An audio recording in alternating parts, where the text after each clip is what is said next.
Hello, my name is Chidima Akaniro and you're welcome to Youth of West Africa Business Class. Today we'll be talking about the essentials of customer service for small businesses. If you're a business owner, you know how frustrating it can get when you don't get something right with a customer, or when a customer is dissatisfied or frustrated with your product or service. Any little mistake you make in handling a customer complaint or frustration can make you lose a lot of money and a lot of clients. It's very easy for us to keep doing adverts to get new clients and all of that, but the truth is the best advert you can do for your business is by having satisfied clients. How do you have satisfied clients? Being humans, it's very possible that we will not always get it right. In as much as we make effort to get things right, sometimes we make mistakes, sometimes we under-deliver. Lots of small businesses over-promise and under-deliver, especially with SMEs. You promise, oh, this will be ready this day, this will be ready by this day, and then it's not ready. You don't contact the client. On that day they show up and there's a problem. The first thing is communication. Even if things don't go the way you expect, courtesy demands that you call up your client and let them know, hey, we said this will be ready by this day, is not. Or, hey, this product we wanted to get for you is not available, here's what we have in stock. Communication matters. Aside communication, you also have to be aware of 3 things that every customer wants. First of all, every customer wants to be cared for. I don't want to walk into your store and then I'm sitting and nobody's attending to me. I want to walk in and then there's a smiling rep of your company coming to talk to me, or you coming to talk to me wanting to know what I need. Do you understand? We need to feel like you actually care for my business. No matter how small the business I'm bringing to you is, you actually care for it. Then secondly, every client wants to be understood. Even if maybe my request is not something that you can fulfill, at least listen to me, understand what I'm trying to say, then explain to me that it's not within what you can do. If it's what you can do and maybe you can't deliver it the way I want it, talk to me. First of all, understand exactly what I want. Don't come and push your own wishes on the clients. It's possible that sometimes that some customers don't even know what they want, and in that case they need your advice and all of that. It's very important to understand what the client wants. It's very possible that sometimes a client walks into your store, your business, and you don't know exactly what they want, and in that case, they want you to make your recommendations and all of that. That's amazing, that's fine. You make your recommendations. But in the case where a client is telling you, this is what I want, listen to that person, understand them, then if you cannot fulfill their request, you let them know.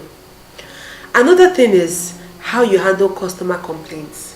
That is so important, because especially in West African region, so many small businesses are very anxious and all of that when they want to get your business.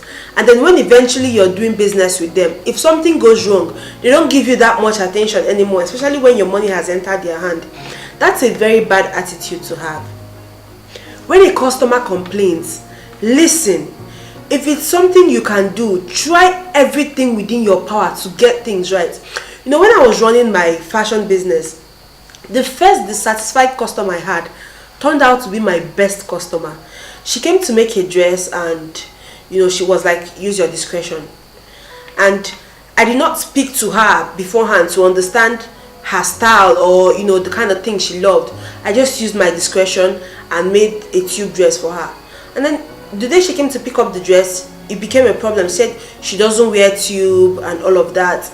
Now, I made so many mistakes in making that dress because, first of all, I didn't try to get feedback from her. I did not try to let her know what I wanted to create for her. There was that gap in communication. I just went ahead and did what I thought was right. And when she came, she didn't like it. I could have gone on and on about, oh, you said I should use my discretion. You didn't give me any style. You did not tell me I don't wear off-shoulder dress. I could have gone on and on about that and at the end of the day not solve any problem. But I simply got another fabric and remade the top of the dress for her. And in a 2-year period, this client brought me 43 customers. 43 customers.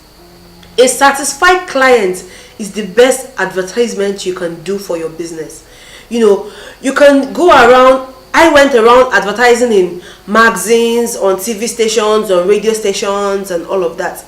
But all those adverts brought less than 10 people to me. It brought less than 10 clients, because I made it a point of duty to ask every new client where they heard about us from or who is recommending them. And I realized that I spent over 500 to 500,000 naira doing adverts that brought less than 10 people. It didn't make any sense. So I stopped with all the adverts and focused on making sure that every client that walks into my store lives with an experience. It's not just about the product you're delivering. It's about the way you smile. It's about the way you listen to them talk. It's about the way you handle their order. Even when you can't fulfill it, just communicate with them, talk to them, make them feel like you actually care for whatever it is that they are saying or whatever it is they are bringing to you. Do you get what I'm saying? If it turns out that in the case of having a dissatisfied client, you've tried everything within your power to remedy things and it just doesn't work, it's okay to refund. Refund is an option. Don't be the kind of business person that when a client's money enters your hand, no matter what happens, you're not letting go. It's not right. So basically, try to treat your clients right. Even when they have a complaint, try to attend to it. And if it's a complaint that you cannot attend to, consider refunding a part of their money. Now, in providing value, it's very important for you to have a quality control practice in check.